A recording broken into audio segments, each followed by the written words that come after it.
બિલકુલ આમ આદમી પાર્ટીની પત્રકાર પરિષદમાં આપનું સ્વાગત છે।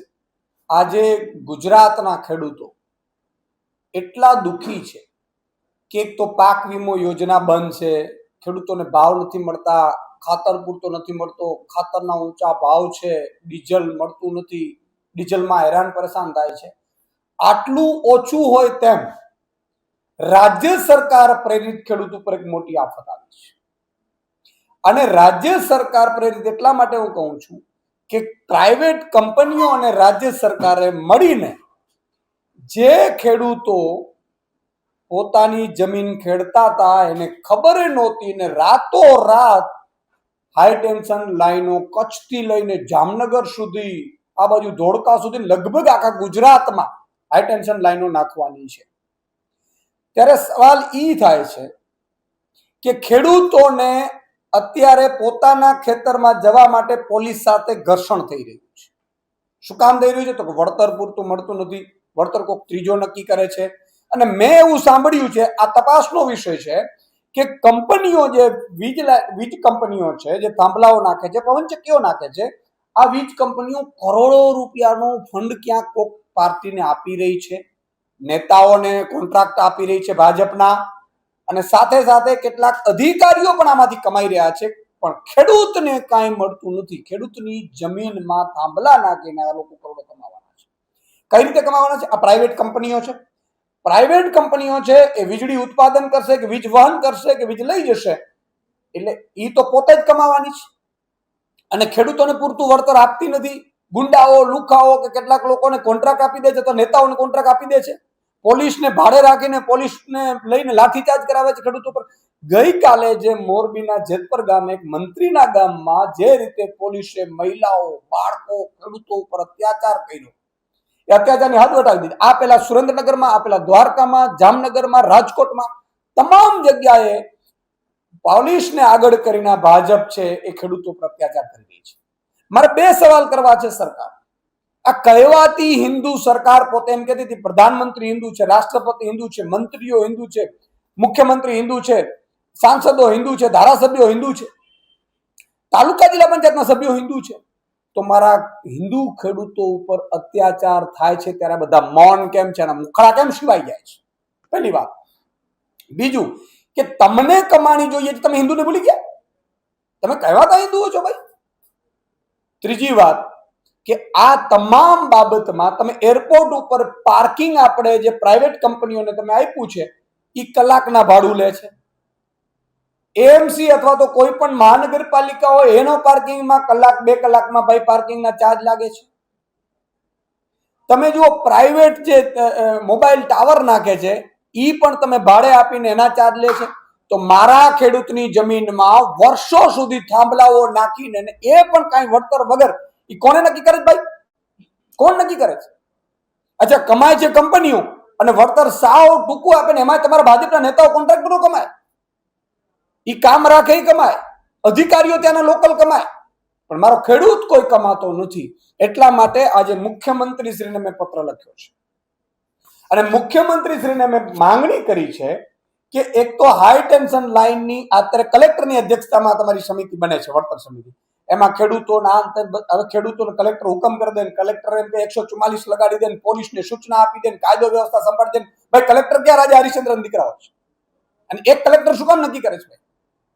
તો મારી એવી માંગણી છે કે અત્યારે ઘર્ષણ થઈ રહ્યું છે, ખેડૂતોને પૂરતું વળતર નથી મળી રહ્યું, ખેડૂતોને પોતાના ખેતરમાં જવા માટે મંજૂરીઓ લેવી પડે છે। એનો અર્થ એ થયો કલેક્ટરો કે એસપી કે રેન્જ આઈજી કે ભાજપના મંત્રી, મુખ્યમંત્રી યોગ્ય કામગીરી કરતા નથી, એટલે આ ઘર્ષણ થઈ રહ્યું છે। નહીં તો ઘર્ષણ શું કામ થાય? યોગ્ય વળતર ભાઈ, એરપોર્ટ કેમ પ્રાઇવેટ છે, ક્યાં પાર્કિંગનું ઘર્ષણ થાય ભાઈ? લાખો કરોડ રૂપિયા ઉઘરાવી લે છે। આ મોબાઈલ ટાવરો નાખે છે એમાં ક્યાં ભાઈ ઘર્ષણ થાય છે? અચ્છા, કોઈ મુખ્યમંત્રીના ખેતરમાંથી તો જાતી નથી લાઈન, જેને પીડાની ખબર હોય। એટલે મુખ્યમંત્રીશ્રીને મેં એવું કહ્યું છે કે રાજ્ય લેવલની વળતર સમિતિ બનાવવામાં આવે, સ્ટેટ લેવલની, જેમાં એક્સપર્ટ હોય, ખેડૂત આગેવાનો હોય, અસરગ્રસ્ત ખેડૂતોના જે કમિટીઓ લોકલ લેવલે બને એમાંથી પ્રતિનિધિત્વ હોય, નિવૃત્ત ન્યાયાધીશો હોય, આ રીતે એક રાજ્ય લેવલની વળતર સમિતિ બનાવવામાં આવે। એ વળતર સમિતિ એટલા માટે કે આજે છેલ્લા 5 વર્ષમાં જમીનોના ભાવ આસમાને ગયા છે, તો 25 વર્ષ થાંભલાની પોલિસી છે, મેં સાંભળ્યું છે, તો 25 વર્ષ પછી જમીનના કેટલા ભાવ હશે ભાઈ? કરોડો રૂપિયા છે. ત્યારે મારો ખેડૂત શું કરશે? અચ્છા, 5 વર્ષ પછી ભાવ વધી જશે, એનું શું થશે? એટલે અમારી માંગણી એ છે કે રાજ્ય સ્તરની એક વળતર સમિતિનું ગઠન કરવામાં આવે, જેમાં વન ટાઈમ નહીં, પરંતુ એક તો એ વળતરની બાબતો સમજવામાં આવે. કંપની કેટલું નફો કરે છે, કઈ કંપની છે, કેટલું કમાવાની છે. અત્યારે આપણે 8 રૂપિયા યુનિટ મળે છે, પછી 25 વર્ષ પછી 30 રૂપિયા યુનિટ મળશે, તો એ નફો કંપનીનો તો વધતો જ આવવાનો છે. તો કંપની નફો કરવાની છે, અહીંયા સેવા કરવા તો આવતી નથી, મફતમાં વીજળી તો આપવા આવતી નથી. બીજું કે આ વળતર કમિટી છે, વળતર સમિતિ પોતે નક્કી કરે વળતરની પદ્ધતિ. તો વળતરની પદ્ધતિ કઈ રીતે ભાઈ? ખેડૂતોએ વન ટાઈમ તમે વળતર નહીં, ખેડૂતોને જે કંપની જેટલો નફો કરે એમાંથી ખેડૂતોને કેટલાક ટકાવારી 8 કે 10%, જે ખેડૂતોનો જેટલો ખેતરનો ભાગ આવતો હોય એ પ્રમાણે એનો નફો ચૂકવવામાં આવે, એવી અમારી માંગ છે મુખ્યમંત્રી શ્રી. અને તો ઈશુદાન ગઢવી ગેરંટી આપે છે કે એક પણ ગુજરાતનો ખેડૂત વિરોધ નહીં કરે, એને મનાવવાની, એને સમજાવવાની અને એને વળતર સુધીની તમે ખાતરી આપો તો એમાં સમજાવવાની જવાબદારી ઈશુદાન ગઢવીની છે. હું જવાબદારી લઈશ મારા ખેડૂતો વતી, પણ ખેડૂતોને કશું આપવું નથી. પોલીસના દંડાઓથી જો અત્યાચાર કરવામાં આવશે અને તમને તાલુકા, જિલ્લા, નગરપાલિકા, મહાનગરપાલિકા, ધારાસભ્ય, સાંસદોમાં ભરપૂર ખેડૂતોએ મત આપ્યા છે, એનો જો તમે બદલો લેવામાં આવશે તો આમ આદમી પાર્ટી ક્યારેય ચલાવી નહીં લે. આમ આદમી પાર્ટી જો આ જ રીતે સિસ્ટમ ચાલી તો આગામી સમયમાં જેમ હળદર કાંડ થયા પછી મેં કિસાન મહાપંચાયતો કરી હતી, એવી જ રીતે કિસાન મહાપંચાયત આમ આદમી પાર્ટી ખેડૂતો માટે કરશે, ગ્રાઉન્ડ ઉપર ઉતરશે અને જરૂર પડે જેલ ભરો આંદોલન પણ અમે કરીશું. ત્રીજું અમારી માંગણી છે, બાગાયતો પાકોને થતા નુકસાન અંગે પણ તમે એક નક્કી કરો. ચોથી વસ્તુ એ છે કે 25 વર્ષ પછીની નીતિ અંગે સ્પષ્ટતા. મારો કે 25 વર્ષ સુધીની મેં વાત સાંભળ્યું છે, 25 વર્ષ સુધીના થાંભલાઓ છે, પછીનું શું? તો બજાર કિંમત 25 વર્ષ પછી જમીનની શું હશે, કઈ રીતે, એની એક પેલું. પછી પોલની ડિઝાઇન અને સુરક્ષા. પોલની ડિઝાઇનમાં ભાઈ પોલની ઊંચાઈ, એની ગોઠવણી વૈજ્ઞાનિક ધોરણે છે કે નહીં, ખેડૂતોને ઓછું નુકસાન થાય. મેં સાંભળ્યું છે કે એ નુકસાન પણ ખૂબ કરે છે, અથવા તો પાંખિયા તૂટી જાય, ખેડૂતનો પરિવાર બીમાર પડે, અથવા તો એના ઉપર ઘાયલ થાય. તો આ મામલે તમારી શું વ્યવસ્થાઓ છે? પ્રોજેક્ટ અંગે સંપૂર્ણ માહિતી જાહેર કરવી. અત્યારે સરકાર છુપાવે છે, અથવા તો કઈ નાનકડા પેપરમાં એડ આપી દે. ભાઈ એડ પેપરમાં આવવાથી ખેડૂતો જો વાંચતા હોય ને એડ વાંચવા બેઠા હોય તો તમારે ખેતી ક્યારે કરવી? આ કામ સરકારનું છે.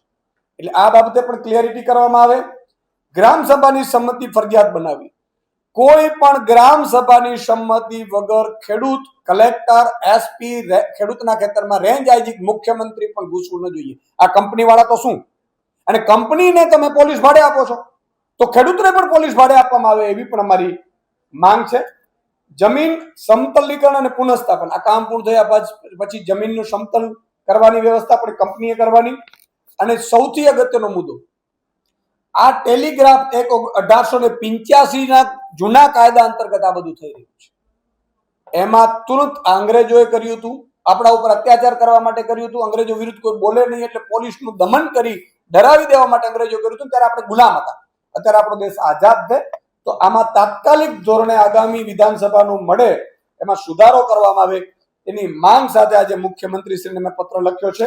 અને જો આ પત્ર અંતર્ગત મુખ્યમંત્રીનું કહેવા માંગુ છું કે આમાં તમે પોતે શાંતિથી વિચારો કે તમે ઈ ખેડૂતના દીકરા હોત અથવા તો ખેડૂત હોત અને તમારા ખેતરમાંથી જતી તમને કઈ ખબર ન હોત ને પોલીસ તમારી ઉપર કે તમારા દીકરા દીકરી ઉપર લાઠી ચાર્જ કરત તો તમારી હાલત કેવી થાત, એવું તમે વિચાર કરશો તો તમે સાચા સંવેદનશીલ, તમે મૃદુ અને મક્કમ કહેવાશો. બાકી વાતો કહેવાથી કે તમારા પોચિયાઓ છે એ એડવર્ટાઇઝ કરવાથી ક્યારેય મૃદુ, મક્કમ કે સંવેદનશીલ બની શકાતું નથી. એટલે મુખ્યમંત્રીશ્રીને આજે અમે પત્ર લખ્યો છે અને આનો યોગ્ય જવાબ આપવામાં આવે અને આ રીતે કામગીરીમાં ગઈકાલે જે ખેડૂતો પર બર્બરતાપૂર્વક કરવામાં આવ્યું બંધ કરી દે સરકાર. નહીં તો આમ આદમી પાર્ટી એટલા માટે અત્યારે વધારે મહેનત કરતા કે પોલિટિકલી અમે બનાવવા નથી માંગતા. ઘણા લોકો એવું કહે છે કે પોલિટિકલી બનાવવાથી ખેડૂતોને નુકસાન થાય છે, તોય અમારા નેતાઓ ગયા છે, સાંભળ્યા છે, જરૂર પડે હું પણ જઈશ. કહેવાનો ખાલી મતલબ એટલો જ છે કે ખેડૂતોને યોગ્ય વળતર, એ પણ જેમ કંપની દર મહિને નફો કરે છે, 12 મહિને નફો કરે છે, એવી જ રીતે ખેડૂતને ટકાવારીમાં આપવામાં આવે એના ભાગ પ્રમાણે એવી અમારી માંગ છે અને પૂરી કરવામાં આવે એવી અમારી ખેડૂત મુખ્યમંત્રીની રજૂઆત છે.